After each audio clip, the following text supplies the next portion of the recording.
Much of the country's trade is filtered through the South's ports and airports, and Brexit will inevitably lead to us looking further afield for business. But this week's row with the US over heavy trade tariffs on UK aircraft maker Bombardier throws into sharp relief how uncertain the future could be. Our business correspondent Alistair Fee reports. The Port of Southampton handles around 14 million tonnes of cargo each year and supports 15,000 jobs. The vast majority of business, that's goods coming in and going out, is trade with countries outside of the EU. That gives companies based here a unique perspective on Brexit.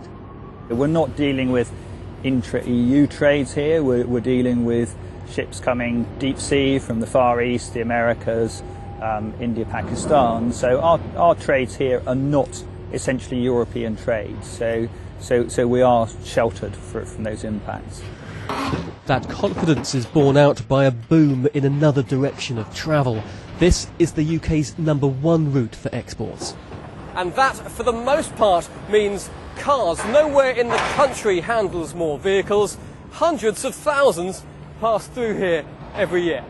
Over 95% of the units handled here being outside the EU. So it's really an exciting time. Really, there's nothing anticipated right now on the table where we see it's going to be major impact to us in our markets and the markets that we're competing with.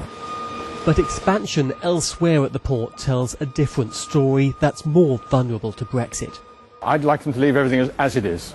Frictionless borders, the same tariff systems and free movement of goods. This customs warehouse sends goods to Europe that for now enjoys free passage with no further duties paid.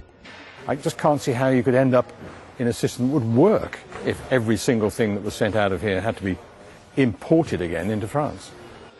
Like elsewhere, there are unanswered questions about the potential for disruption and delays. But Southampton's focus on export and its relationships outside of the EU means that for now, this port enjoys more certainty than most. Alistair Fee, BBC South Today. Thanks for joining us. Still to come on tonight's programme.